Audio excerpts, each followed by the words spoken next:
Lorgar Aurelian was a patient man. For 4 decades after his pilgrimage into the Eye of Terror and his conversion to chaos, he had moved slowly, always in the shadows. He was determined to turn all of mankind to the service of the only true divinities in the universe. But to openly denounce the Emperor and the lie that was his imperial truth would have resulted in destruction. Instead, the Primarch of the Word-Bearers decided that his best course was to convert his brothers to the new faith.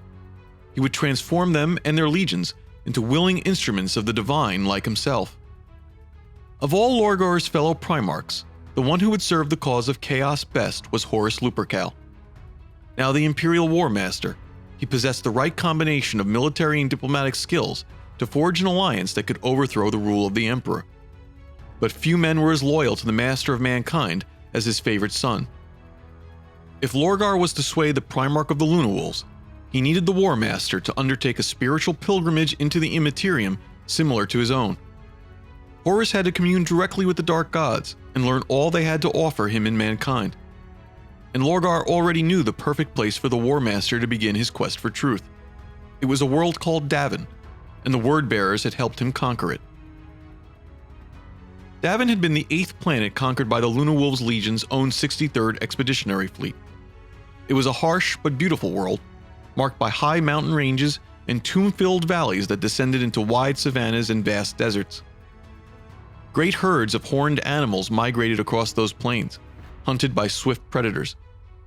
The deserts of Davin were infamous havens for many species of venomous serpents.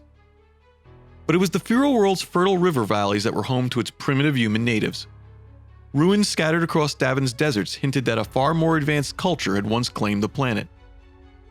Yet by the time the Lunawolves arrived, its people were pre-industrial barbarians. The population was divided between those who lived in the townships and those who were members of the nomadic tribes that wandered the plains. Both groups were ruled by a fierce but honorable warrior caste that regularly warred with one another. The Davinite warriors were organized into quasi-religious lodges that each venerated a particular local predator species as its totem animal. When the Lunawolves' fleet made planetfall, the indigenous warriors bravely attempted to resist the Imperial conquest, but they were completely outclassed by the Imperium's military might, and were forced to surrender. However, the warrior caste was allowed to remain mostly intact after their defeat. They had impressed Horus with their battlefield courage and their willingness to adapt to the new way of life brought by their conquerors. The actual military campaign on Davin had been short. The Lunawolves left soon after the surrender of the native warriors, eager to move on to the next conquest. Yet the 16th Legion took something of Davin with them. Its Astartes, as impressed with the bravery of the Davinites as their Primarch, carried the idea of the tribe's warrior lodges with them on the Great Crusade. Many of the original Terran Marines in the Legion frowned on the idea. They believed that the creation of secret societies within a military organization would ultimately fracture its loyalty between those within the society and those without. But the lodges proved popular among Horus's warriors. They were a place where Astartes could speak their minds and feel the kinship of their battle brothers, regardless of rank or unit. Horus allowed the lodge to take hold in his legion. Lorgar would later further promote the idea by playing to Horus's deep need, forged among the kill gangs of Chthonia, to see only the strongest and most worthy take command. The lodge promoted the fellowship of warriors who saw themselves as the elite of the legion, and Horus quietly sanctioned its existence. In time, similar warrior lodges spread from the Lunawolves to appear in most of the other Space Marine legions. The practice was firmly, if quietly, advocated by Lorgar whenever the opportunity arose. He saw the lodges as a valuable vehicle to secretly spread the worship of the Dark Gods through the Legiones Astartes. Membership in a legion's warrior lodge could eventually be used to separate those who would be loyal to the cause of chaos from those who could not see past the lies of the Emperor. Though the Lunawolves had left Davin soon after its conquest, a detachment of the Word-Bearers Legion led by its first captain Cor-Pharan replaced them. It was the Word-Bearers' task to assimilate the Davinites into the Imperium by re-educating them in the ways of the Imperial truth. The governorship of the world was placed in the hands of Eugen Temba, an officer of the Imperial Army who had long served in the 63rd Expeditionary Fleet. Temba was well liked by Horus and considered a personal friend. This was why he was given the prestigious post of a planetary governor. While the tribes of Davin willingly accepted imperial rule after the initial campaign, The inhabitants of Davin's moon were another story. They rebelled against the Imperium, refusing to either accept the occupiers or to abandon their gods for the imperial truth. Not long after he assumed his post, Governor Temba boarded his flagship the Glory of Terror with a contingent of the occupation's imperial army troops. They intended to bring the tribes of Davin's moon into the Emperor's light by any means necessary. On Davin, one structure stood apart from all others. It was the Temple of the Serpent Lodge, also known to the practitioners of Davin's ancient faith as the Delphos. The Serpent Lodge was the most respected of the Davinite warrior lodges, and the warrior caste of Davin had fought under its banner against the Lunawolves. The temple was an imposing stone building set in the middle of a crater that stretched across several thousand meters. It was shaped like an octagon, with a tower at each corner and 8 others surrounding a central dome. The Temple of the Serpent Lodge was considered to be a place where the sick and injured were miraculously healed. The Davinites believed that the injured taken within were left to the care of the spirits of the honored dead and the call of their own destiny. If they were worthy, they would come forth fully healed. But if they hadn't been saved after 9 days, then their remains were brought out and burned, the ashes cast into the pool that stood before the temple's entrance. Few realized exactly who the Temple of the Serpent Lodge truly served. A secret chamber lay at the heart of the structure. It was protected by powerful psychic spells of warding and special screening technology. The latter had been installed by disgruntled tech priests of the Mechanicum at the bidding of the word-bearers in return for information on new technologies. This circular chamber had a sinkhole and sacrificial circle built into its center, where offerings, sometimes human, were given to the deities. For the Serpent Lodge was dedicated to the service of the Chaos Gods, and the sacred chamber at its heart was a place to commune with the ruinous powers of the warp and seek their favor. Lorgar knew that he had found the perfect place for Horus to undergo his own pilgrimage.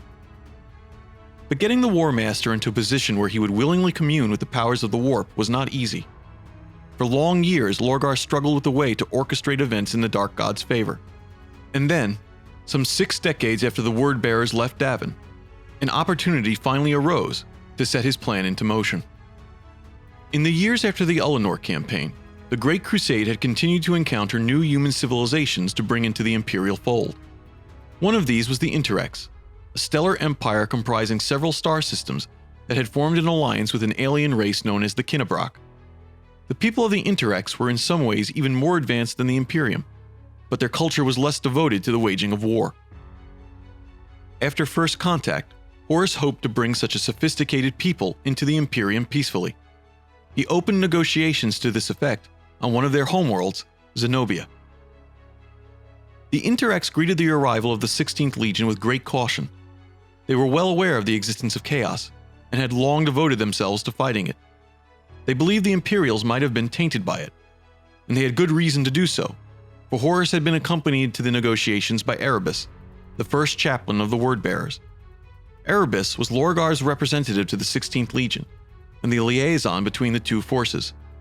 The first chaplain had secretly served chaos at least since his time with the Word-Bearers on Davin. Lorgar had sent him to be the instrument of his brother's enlightenment. While Horus and his Legion commanders were deep in talks with the distrustful Interrex, Erebus snuck out. He infiltrated the Hall of Devices, an Interrex museum in the city of Zenobia Principus designed to showcase various artifacts and weapons from across the galaxy. Erebus rigged the building to explode and stole a dangerous Kinnebrock sword known as the Anatheme. The destruction of their museum caused the Interrex to break off all talks with the Imperials.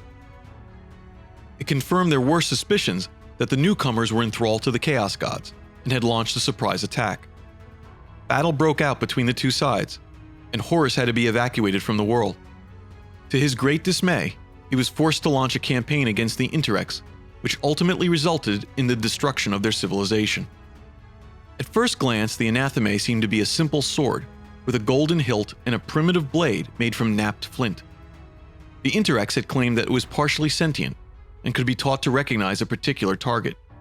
When used against that target, the Anatheme would inflict a mortal wound. In reality, the alien blade was a potent artifact of chaos.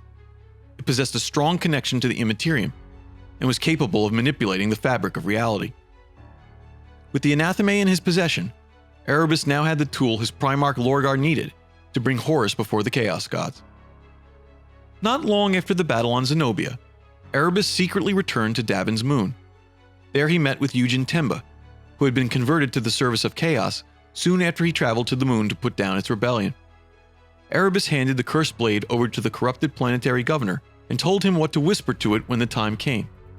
It was only 2 words: Horus Lupercal.